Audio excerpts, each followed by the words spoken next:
Hello दोस्तों, next level investment के एक और वीडियो में आप सभी लोगों का स्वागत है।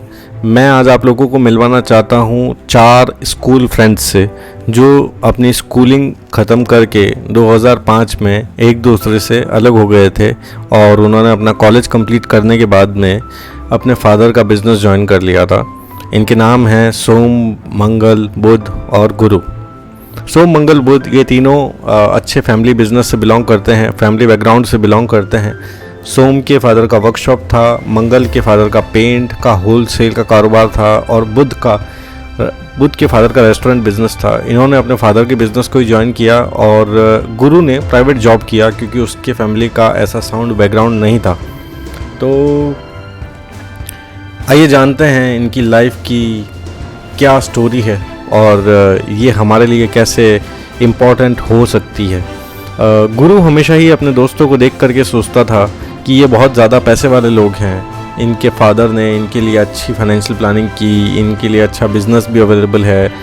और सोम 25,000, मंगल 30,000, बुध 50,000 रुपये महीने तक बचाता है, जबकि मेरी तो मंथली शेविंग जो है वो सिर्फ 20,000 रुपये है, जिसके अंदर मुझे अपने रेकरिंग एक्सपेंसेस भी निकालने हैं और फ्यूचर प्लानिंग भी करनी है ताकि एक दिन मैं भी अपने दोस्तों की तरह बड़ा बन पाऊँ। थोड़ा टाइम निकल जाता है और ये चारों दोस्त कॉलेज पास आउट होने के बाद में एक कॉमन इवेंट में मिलते हैं और चारों इन्वेस्टमेंट को लेकर के डिस्कस करते हैं कि भाई तुम्हारा फाइनेंशियल प्लानिंग क्या है, कैसे तुम अपना इन्वेस्टमेंट प्लान कर रहे हो, क्या कर रहे हो, इसके बारे में डिस्कस करते हैं।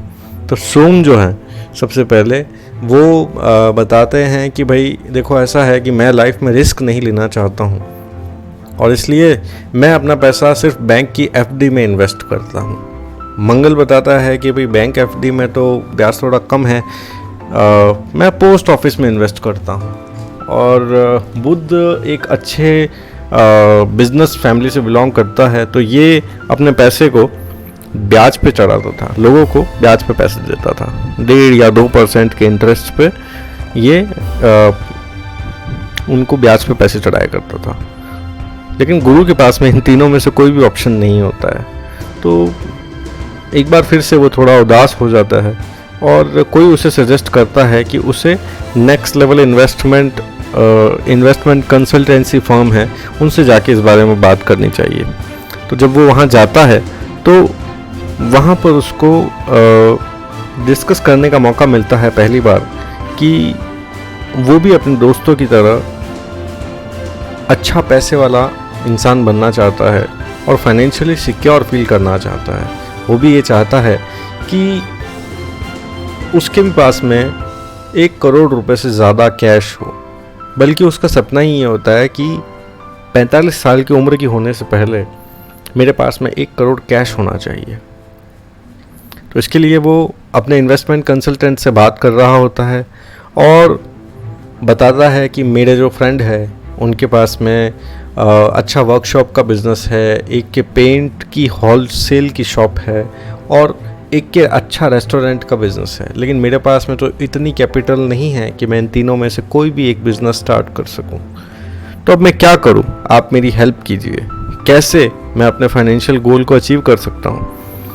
नेक्स्ट लेवल इन्वेस्टमेंट के जो ओनर होते हैं वो उसे सलाह देते हैं कि अगर उसे वर्कशॉप, पेंट शॉप और रेस्टोरेंट का बिज़नेस पसंद है तो इन बिज़नेस के चलने के पीछे जो कारण है वो है इनसे जुड़ी हुई कंपनियां।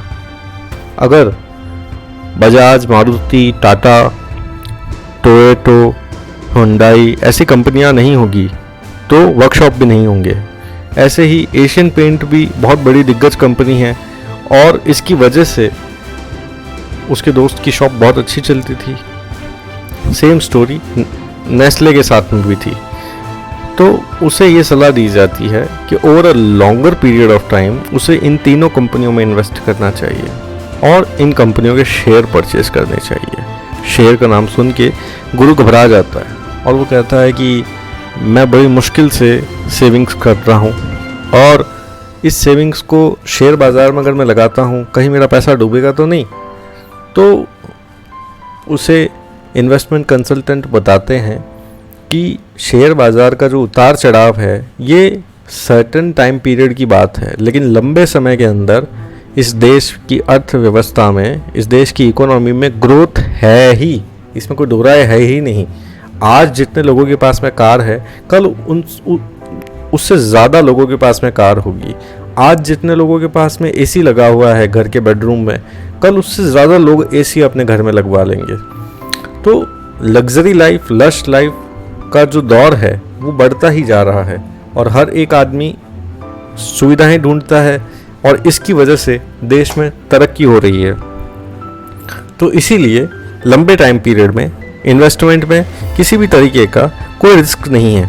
बात गुरु के समझ में आ जाती है और वो बजाज ऑटो, एशियन पेंट और नेस्ले, इन तीनों कंपनियों में इन्वेस्टमेंट चालू कर देता है और तीनों ही कंपनियां उसके दोस्त के बिजनेस से जुड़ी हुई थी। तो अब वो ये बिजनेस तो स्टार्ट नहीं कर सकता था, लेकिन उनके बिजनेस में पैसा ज़रूर लगा देता सकता था। गुरु उसी समय अपना डीमेट अकाउंट ओपन करता है और नेक्स्ट लेवल इन्वेस्टमेंट की सलाह के हिसाब से इन्वेस्टमेंट करना शुरू करता है। वो हर साल 20-20 हज़ार रुपये इन तीनों कंपनियों में लगाता रहता है और आज इन्वेस्टमेंट उसने 2005 में शुरू किया था, आज 2015 में उसके पास बजाज के 1595, एशियन पेंट के 1550 और नेस्ले के 115 शेयर हो गए और दोस्तों को मिलना जुलना लगा रहता है। एक दिन मिलने के बाद में ये लोग आपस में डिस्कस करते हैं कि किसके बैंक में कितना पैसा है, किसके पास कितनी सेविंग्स है। तो सोम बताता है कि उसके पास में 23,40,000 की सेविंग्स हैं उसके एफडी की। मंगल बताता है उसके पास में 26,31,000 की सेविंग है पोस्ट ऑफिस की सेविंग से। और बुध मुस्कुराते हुए बोलता है मेरे पास तो 80 लाख रुपए की सेविंग है, क्योंकि मैं ब्याज पे पैसे चलाता हूँ। कायदे से बुध के पास ज़्यादा रुपए होने चाहिए थे, लेकिन ब्याज पे देने की वजह से कुछ लोगों के पैसे डूब भी गए, तो उसे उसका फ़ायदा नहीं मिला। लेकिन फिर 60,000 रुपये सालाना जमा करने पे इन तीनों दोस्तों ने 9 लाख रुपए जमा किए और गुरु ने भी इतना ही इन्वेस्टमेंट किया, 9 लाख रुपए का इन्वेस्टमेंट किया, टुकड़ों टुकड़ों में इन्वेस्टमेंट किया। हर महीने 5,000 या साल का 60,000 रुपये का इन्वेस्टमेंट इन चारों दोस्तों ने किया और इसमें से सोम की जो इनकम है वो 23,40,000, मंगल की 26,31,000 और बुध की 80 लाख रुपए है। अब ये तीनों दोस्त गुरु से पूछते हैं कि यार तूने कहाँ इन्वेस्ट किया अपने पैसे को?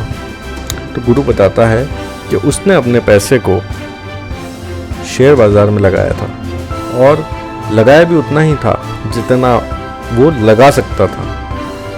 और उसने बताया कि मैंने ज़्यादा कुछ खास नहीं किया, बस नेक्स्ट लेवल इन्वेस्टमेंट की सलाह पर हर साल शेयर खरीदे और आज मेरे खरीदे हुए शेयर की वैल्यू 1,33,00,000 रुपए है और अब हर साल मुझे 1 लाख रुपए डिविडेंड भी मिलता है, जो हर 3 महीने बाद में लगभग 25 से 30 हज़ार रुपये करीब मिलता है और यह हर साल बढ़ता ही जा रहा है। उसके दोस्त चौंक जाते हैं और वो उससे पूछते हैं भाई ये जादू कैसे हो गया, तूने इतना कितना पैसा लगा दिया कि तेरे पास में 1,33,00,000 रुपए की सेविंग्स हो गई और तू तो बता रहा है कि तूने उतना ही पैसा इन्वेस्ट किया जितना तू कर सकता था। तो यार बुरा मत मानना, लेकिन तेरे पास में इतना पैसा आया कहाँ से?